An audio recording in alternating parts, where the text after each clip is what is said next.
there, listeners. Welcome to Shit That Goes On in Our Heads, the podcast where we normalize conversations around mental health. That's right. I'm Dirty Skittles, and alongside my amazing co-host, Rex, we are here to share stories and tips from our incredible guests. Each episode, we deep dive into struggles and triumphs of mental health, offering practical advice and heartfelt support. Because no one should feel alone in their journey. Join us as we break the stigma and build a community of understanding and compassion. Tune in and let's start talking about the shit that goes on in our heads.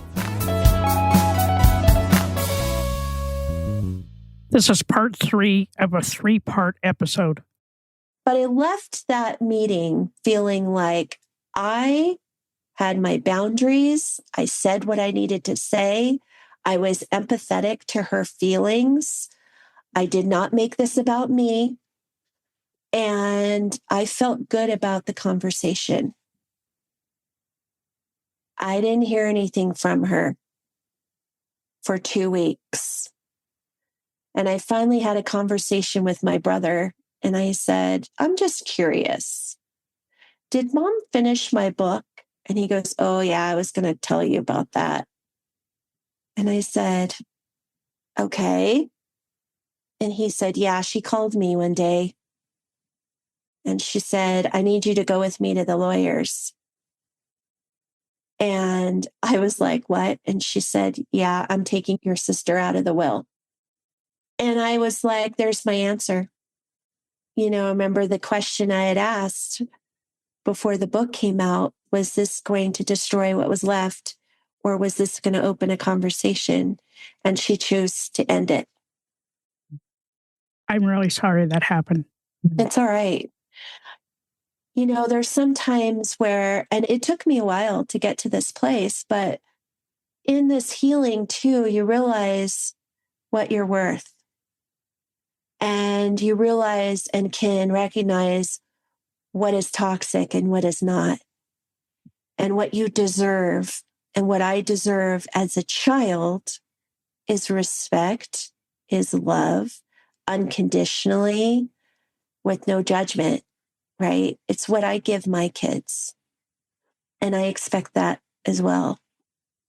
If she had opened a conversation with me, I'd have been totally open to it. But because her answer was that I attacked her by telling her story about her drinking and her coping mechanism, that I was attacking her. And I wasn't. Anyone who reads my book has never said to me, oh my God, your mom's a monster. No one. Because that's not how I portray her, right? I have no judgment about people that utilize drugs, alcohol, whatever, for a coping mechanism, because that's their coping mechanism, right? And that's their journey, and they have to figure it out for themselves. Amen. So it's, you know, I don't blame her for picking up the bottle. I don't blame her for that. But there are consequences to the choices and the behavior that affected me as her child, that affected my brother as her child. And because she takes no responsibility and just looks at it as a victim, and that I'm punishing her, I'm making her look bad, I'm taking the facade of her being the supporting, loving mom that she portrayed to everyone, and now people know the truth. I think in some cases, I think in some cases that when that happens is like they need to look inward and take care of their own mental health before they start, you know, giving us crap about our own mental health, right? Like we all deal with it differently, right? And like it's our story. It's not their story. Exactly. It is. Yeah. Exactly. our insight to what happened to us. Right. And what we did to make it better, right? Because we could both still be wallowing in like self-pity and still be going through PTSD and still like denying all the shit that went on. Yeah. But until you look inward, it's about you. It's not about anybody else, right? Right. It's about what you experienced and what you want to put out into the world. And for those of those that don't see that or don't understand it, I don't know, maybe they need to go to their own therapist. Yeah. The thing of it is that with my mother, like, people always ask me this question. Have you ever encouraged your mom to get therapy? Have you ever had that opportunity to have that conversation with her in your adult world? And the answer is many times.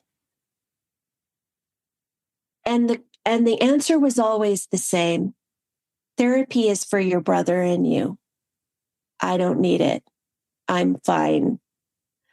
And, so she chooses not to. And she's up there in age now. It's not going to change, right? And so when this split happened in our relationship, I had a conversation with my brother about it because I said, I want you to understand, first of all, her doing that to me was a trigger for him because his whole life he felt like all of the focus has always been around him. She is always I used to call him the star child, even though he was making very bad choices in his life and got into some trouble and addiction and all of that. She enabled that behavior. And I had to step away from that several times just to protect my own mental health. But I told him, he got angry because he just like, I don't understand why we just can't be a family. And I had to finally explain to him that I'm in a place in my life right now where I don't want toxic relationships around me. Mm-hmm. I need to protect my peace, hold my light. And anytime my husband was around her and we were together and we were around her, we stepped on eggshells. We never knew what it was going to be like. There was always judgment somewhere, and she chooses to be that way, right? It's just how she's wired. I'm not wired that way. And so I need to protect myself, protect my peace for not just myself, but my family as well. And I still feel love for my mom. I still send her love. I know that on this earth, she's not going to change. Her mindset isn't going to change. She's not going to have this big epiphany one day and wake up and all of a sudden be a Hallmark holiday mom. It's not going to happen, right? And so when I did walk away from the relationship, there were people that were like, oh, you got to fight harder. Why do I have to fight harder? Yeah. I have been like this my entire life. I always said to myself, if I do this, she will love me more. If I get this award, if I do well in real estate, if I, blah, blah, blah, blah, blah, I will get more love from her. I will be equal to my brother, right? We would have a close relationship. I told myself that for years and years and years. And I'm at a point right now where when people say to me, you should have fought harder, or she's older now, and, don't you want to have a relationship with her because she's elderly and she needs, people and blah, blah, blah. My answer to them is this: she has chosen this walk. She has chosen this journey. And she has chosen to sever our relationship. She gave me that answer. When people show you who they are, believe them. It is 100% true. She has shown me who she is innately my entire life. And I finally recognize it as an adult woman. And there's nothing wrong with it. Just because they gave birth to you doesn't an obligation for you to remain in a relationship if that relationship is toxic. You've got to do what you've got to do for your own mental health. And if that's to walk away and go no contact, then so be it. Right. So. Wow. What a powerful story. Like, thank you so much for being so open.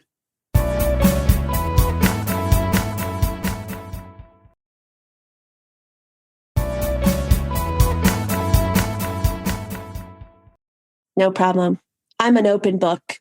I always tell people, like, when I wrote my book, when I pushed that button, people ask me, what did it feel like? I said, it felt like being on the side of a highway during rush hour, buck naked. Everybody sees you for who you are. Scary. All of it, good, bad, or indifferent, right? And it is terrifying and freeing at the same time. Yeah. And I'm really grateful. I'm very grateful for this journey. And I say this, my purpose came from my dad's death, and my dad's purpose came from my dad's death. And some people hear that and go, "Ee, how can you say that?" I am not saying that I'm not saying that it's no big deal that happened or whatever, right? It's just saying that we're all given things, some horrific things in life, and there's always a lesson in it if you look for it. And so there were so many lessons in this tragedy that occurred that made me who I am today. And in that, I wouldn't take that back, because I'm finally the person, I'm learning to be the person that I've always wanted to be. Yeah. And now my purpose is to help others to be the people they've always wanted to be, and not allow what happened to them or the person that hurt them to continue that pattern, to continue to have a hold over them. I have a question, because I've been wondering it since you said it. When we first started recording, you had said you are a cop's daughter. Mm-hmm. And later on in your story, you said, I am my father's daughter. Mm-hmm. And I want to know, what does that mean for you? Like, when you say that, what does it mean? I feel like I'm continuing his legacy. My dad was always, like I said, he was the type of person that gave you a safe space. He was very present. He made you feel like you were the most important person in the room, whether you worked with him, whether he trained you, whether he was your dad, whether you were married to him. He was the same person with everyone. Authentic, and that's what I strive to be like. So I feel like I'm carrying on that legacy by doing what I'm doing and speaking how I'm speaking and my message that I'm putting out, because I feel like he's got a part of it, and he knew, or he knows, that this was my purpose, is taking this tragedy and these lessons that I've learned through it and through the journey of healing to help others, because he lived his life in service of others. And I am living a life of service to others. So when I say I'm my father's daughter, that's what I mean. Not to mention, I feel like I also grew up with a man who accepted everyone, no matter who you were. And he just saw everybody as human beings. And that is too who I am. So I feel like I carry that on, and I've tried to teach my kids, which my kids are, I know everybody says this, but they are incredible human beings who do have those same thought processes and same values in life, where they accept everyone and love everyone and will fight for everyone. So it's because you're a good mom. Like, you learned your lesson. You know, we all learn from our past trauma of like that better version of ourselves. And, you know, I'm proud of you for like digging deep and, you know, helping to heal yourself, because the world needs you, right? Like, you're a bright light. The world needs more people like you and I, and even, you know, like Dirty Skittles. We all need each other, whether you're writing a book about your life or just out there making the world a better place, especially for those of us that, you know, have mental problems, you know. PTSD sucks. It does. And it's not just like past childhood trauma. It could be any kind of trauma. Yeah. Like in my case, it was an acquisition of a company.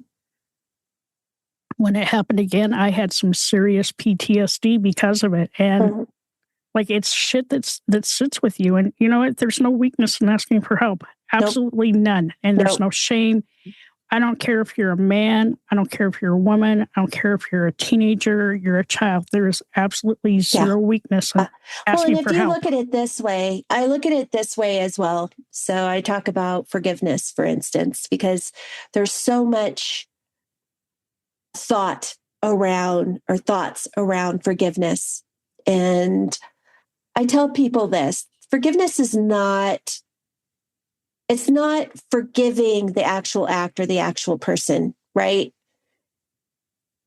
What you're doing is you're taking your power back from that person, from that thing that hurt you. And you're saying, you can no longer hurt me anymore. I am going to heal from this and leave you in the dust, right? So that, I look at that as your journey of healing as well.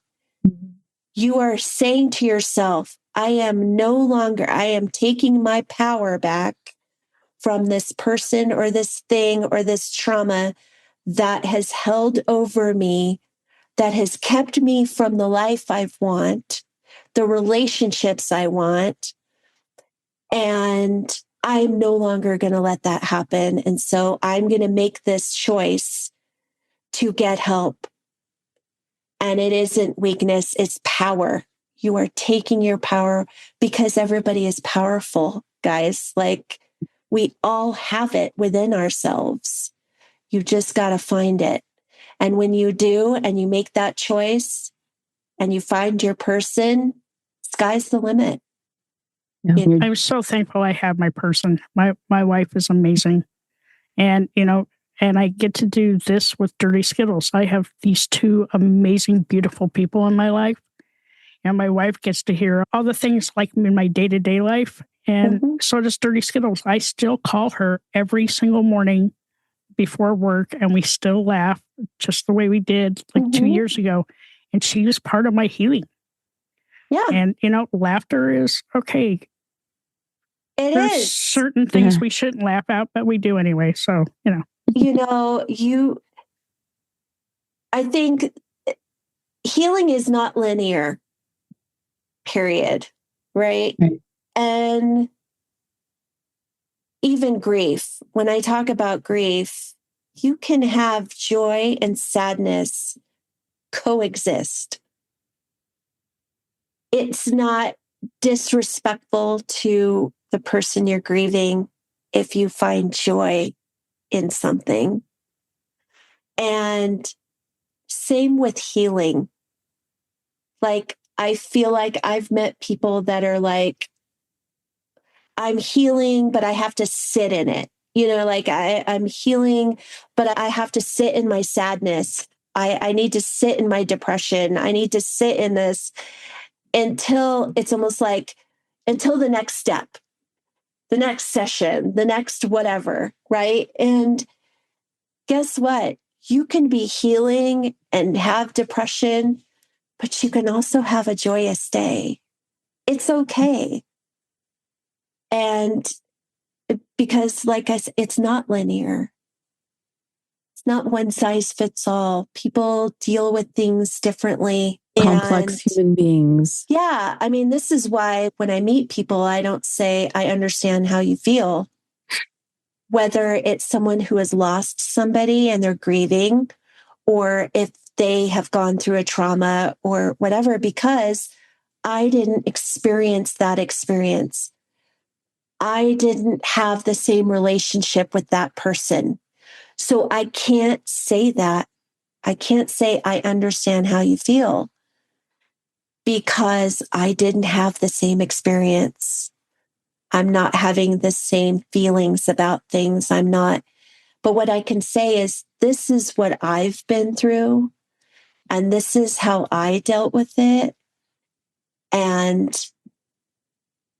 because you can physically see the progression of the healing, that people can say, oh my gosh, all right, because I can see you doing it, I feel like I might be able to do it, right? So even when I'm out speaking in person, if I can, I don't care if I'm speaking in front of 100 people, 1,000 people, 10,000 people, which is a goal. If I can get to one person and that's listening to me, that's seeing me speak, if I can get to one person that says, I'm ready to start my journey, I'm ready to start healing, I've done my job. That's what I'm on this earth for. So I love that. I love what you're doing. I love how you're inspirational, you know?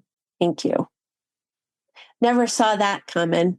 You know, it is weird. It's very weird because, like, in doing what I do now and in having conversations, I'll give you an example. So my oldest had a bunch of people over last night from the LGBTQ community.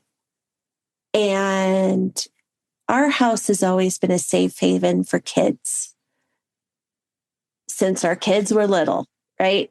The joke is that we collect children, not in the weird way. But kids that maybe their home lives are not fantastic and they just need a little bit extra support, right? So it's always been a safe house, like a safe haven, a place where they can come and no judgment. We tried to show unconditional love. And even though my kids are adults and I will not discuss their ages because it makes me feel old and we're not going to go there. There was a man here last night, a young man, and he was asking me what I do, and I told him. And then I told him my story. And in that moment, he felt that he could be vulnerable and tell me what he was currently dealing with. And as I was listening to him, I felt his vulnerability and I felt him like the universe was like, yep, I put you two together for a reason, right? Because I was able to give him or guide him or coach him with some advice that he's heard from other people. But because I've walked the walk that I've walked, for some reason, he listened to me and said, you're right, I've got to do this. And I was talking to him about journaling. And he said, I used to do it, but I'm not really consistent with it, blah, blah, blah. And I said, why? Why is it that you're not consistent? Where's your fear? And he said, well, I just never know what to say. And that's a normal thing right? So I said, okay, you can take this as it is, but what if you were to journal gratitude every day? What if you were to wake up in the morning and think of 3 things that you're grateful for every single day and write them down and write them why you're grateful for those things? So when the world feels like it's on fire around you and you're feeling overwhelmed, that this is something you can concentrate on, is what you're grateful for. And his eyes got really big and he was like, oh my God, that's incredible. That's amazing. I think I can do that. I said, great. Start tomorrow. You know, another way that people can journal too, if they're not comfortable with writing, you know, all of our phones have recorders on them. Yeah. Just record into your phone. I told him that too. I was like, you can use your phone, you can write it down, however you want to do. But when you start in the morning with 3 things you're grateful for and why you're grateful for it, it will change your trajectory of the day. It will change your mindset. It will really make you step back. And I always tell people, zoom out. Don't put all your focus into one little thing. I mean, for God's sake, if we did that right now, people would lose their minds, right? Because you would be like, oh my God, the world's on fire. The world's on fire. Well, literally. Yes and no, it is. Yes and no. Are there horrible things happening? Yes. Are there beautiful things happening? Yes. Coexisting right now. And so looking for the things that are positive in your life, that you're grateful for in your life, kind of allows you to zoom out a little bit. And the things that feel like they're out of control and that have a hold on you are lessened a bit, right? So I told him, I said, try it. See if it works. See if it helps. And I'm curious to hear in the future if it made any difference in his life or in his days. And, he's also a parent. And he feels like because he hasn't healed whatever's going on inside of him, he's putting it on his child. And I told him this. I said, the fact that you're recognizing that is huge because that gives you the power to change it. But I'm going to tell you, you have to heal yourself. Don't heal for your child. You heal yourself and your child will heal. Your child will watch. Our kids watch everything we do, right? And so if they see a healed parent, if the language changes around them, they're going to pick up on that and they're going to be fine. They're going to be great. They're going to be loving human beings. And that's all you need. And I thought this man was going to cry in the kitchen, but he gave me a big giant hug. And he's like, can I hug you? I said, sure can. And so I gave him a hug. But those are the things that come up in my life. It's the universe telling me you are doing what you are supposed to be doing. You are helping people in the way that you need to be helping. Because I get imposter syndrome that creeps in and says, do I have the right to say these things? Am I going to screw somebody up by saying some things that I say or, whatever? But I have the faith in the work that I've done and just my knowing when I meet somebody that there's a message that I am supposed to be telling them. It's just a knowing. It's a knowing. It's the universe saying, I'm going to use you as a conduit in this very moment. And so when I saw the look on his face, I knew that what I was saying to him was registering and it was important. So when I do that, I'm grateful. I'm so, so grateful. So I went to bed last night on top of the world because I got to have that one conversation.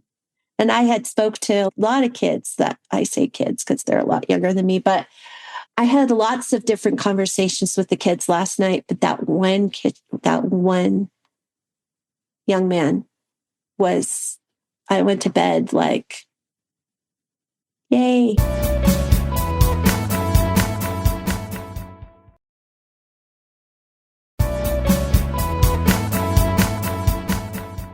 Because she just made the difference in somebody's life. Right. Yay. And I think, we have these lived experiences that, we've learned from, we're still healing from. Mm-hmm. And if we can impart that wisdom onto somebody that is going through that or going through something similar, I think it's our duty to mentor down or mentor up. Absolutely. Right? Because we don't want anybody to feel as terrified and alone in their own journey as we did in our own.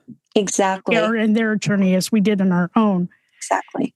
And, the more we talk about it, the better it is for all of us in the world because, every time we share our stories, we unlock somebody else's prison because there may be somebody out there that has gone through something similar to what you did. And the lessons and the tips and the tricks that you have imparted, especially on this episode, are groundbreaking. And I'm so appreciative of you and everything that you've poured into this and healed yourself at the same time, right? Because now you're a badass mom, you're a badass author, you're a badass wife, and you're still a badass daughter. No matter what anybody says, they can't take that shit away from you. So, wear it like a fucking badge. Yeah. Yeah. I mean, I am proud of myself for the first time in my life. And like I said, I never thought I would get to this point, but the universe has a way of showing me that, I am in the right place and I'm doing the right thing. And, I went from being a hairdresser into real estate into, just trying to grasp what I need to be doing in this life to make a difference. And everything I feel like I've done experience-wise has been a stepping stone to getting me to where I am now because I've grasped lessons in each career that has gotten me to the place that I am right now. And so I'm grateful for that for sure. And I am proud of myself. And, it's not ending now. With healing, it continues until you're no longer on this earth. Right. So because I wrote a book, because I'm a speaker, because I'm a coach, doesn't mean that I'm done healing from things, right? Or learning lessons in life. I'm not perfect by any means. I make lots of mistakes, but I also am not in the mindset anymore of torturing myself over it and making myself full of shame and guilt and all of that. It's okay. I screwed up and I need to learn from this, right? And take responsibility for it and then move on. And you do have to be a healed person in order to do that. And so on the flip side of that is that I also have compassion for others. And so when I see people behaving badly or, speaking badly, I can see that person as an unhealed person. So my reaction to them is a lot different. It comes from curiosity and compassion. because you never know what someone is going through, right? You don't know what their mindset, you don't know how they're feeling, you don't know, what just happened 15 minutes ago that could have destroyed their life, right? And so people react, they're reactionary human beings, right? So you lash out, you say things that are terrible, whatever, but you don't know what other people are going through. And so I think we're having a very big lesson in that right now. Mhm. And, when I say like it feels like the world's on fire, it does. But, Mr. Rogers was a very intuitive man who understood things on a whole different level about compassion for others. And so when he says, look for the helpers, look for the positive, because we are so chock full of negativity. And you have all of the programming or the trauma. I tell people I'm going to be a very busy girl being a trauma resiliency coach because everything that's happening right now is really pulling things to the surface for people, especially people that are unhealed from trauma. So they're reactionary, they're attacking people, right? And they're doing things out of that pain. And so I continue to zoom out and I continue to really concentrate on what are the positive things, educate myself on what's going on, but not sit in all the turmoil and chaos and all of that and ground myself. Boy, am I walking on grass a lot lately. Feeling the breeze in my face and the sunshine on my face, right? Anything that you can do to do that. But I look for the positive parts of what's going on. And I feel like more people are waking up to understanding that this is not the type of life that they want. This is not the world we want to live in. And so with my work and what I do, I feel like if I can heal people one person at a time, that the world will be a better place because those people won't be reactionary. They will understand where things come from and how they process and deal with things. And maybe I can help people to learn to be more compassionate for other people. And so that's kind of what I feel like my job is by putting my message out of healing. And right now, healing is imperative. People really need to sit back and look at their lives and figure out, is this what they want to continue with? So I have some of my fun questions for you. Sure. I'd watch out. No. They might make you cry. No, I should preface it. I say fun, but we've had a couple of guests be like, those are not fun. Stop saying that they're fun questions. If you could go back to a younger version of yourself. Oh, I think that's a lot. You do? Okay, good. And give that younger version advice. What would you say? And how old are you when you go back? I always go back to the 17-year-old girl. I remind her that she does have strength inside of her, that she may not feel now and she may not see now, but there is a light in there. And that there are people that are around her that are willing to support her and guide her if she looks for them. And that she's not alone. She's not alone on an island by herself. And that one day she's going to be able to pick herself up off the ground and not have all this pain and anguish and turmoil held over her head any longer. What would you say is the hardest lesson you've learned in life so far? Oh my goodness. Where do I start?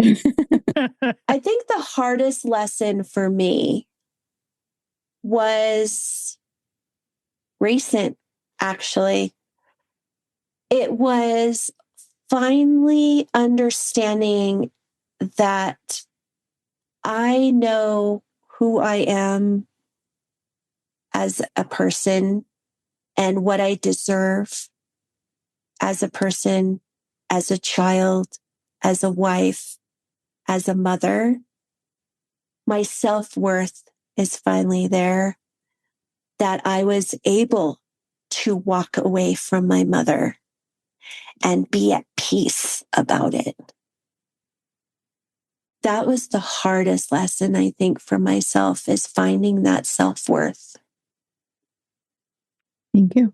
I love that. All right. So are you ready for my questions? Give it to me. If your anxiety had a theme song, what is it and why? Oh my God. My anxiety, I think it would be the end of the world as we know it. Perfect, actually. Actually, that's the first song that popped into my head, man. I could hear it. I'm telling you. I can feel that song. Oh my God, I can feel it. A little REM for you. Man, you're aging me. I don't remember that. Damn. But I mean, that's the song that popped up into my head. You asked. I like that. So, like, I have another question for you. What is your favorite word? Oh my gosh. My favorite word is light. I like that. And what's your least favorite word? Victimhood. Nice. Nice. All right, my friend. How can our listeners find out more about you? Well, I can tell them the name of my book first. So the name of my book is The Other Side of the Gun, My Journey from Trauma to Resiliency. It is on Amazon, currently paperback form. It is on Kindle as well. And coming soon, because I just got out of a studio, is the audiobook. Love that was audio. A whole different journey. And then I do have a website. It's susansnowspeaks.com. It's kind of a one-stop shop. It talks about my speaking. It talks about my coaching, and it also talks about my book. So I'm on all the socials, Facebook, Instagram, TikTok. So I'm on all of that. I've also got a YouTube under Susan Snow Speaks as well. And yeah, so if I always tell people this, I do a 40-minute free discovery call with anyone who wants to kind of see if we're a good fit, if there is a way that I can help them in any kind of way, or maybe you have questions about where to start with your journey, and you're just afraid, you've got some fear around it. You can go into my website and send me an email, and I'm happy to, answer questions or talk to anyone who needs a listening ear. I love this. Thank you for this beautiful conversation. Thank you for having me. I appreciated it. Hi, all. Thank you so much for listening to this episode. I'm G-Rex. And I'm Dirty Skittles. Don't forget to subscribe, rate, and review this podcast. We'd love to listen to your feedback. We can't do this without you guys. It's okay to be not okay. Just make sure you're talking to someone.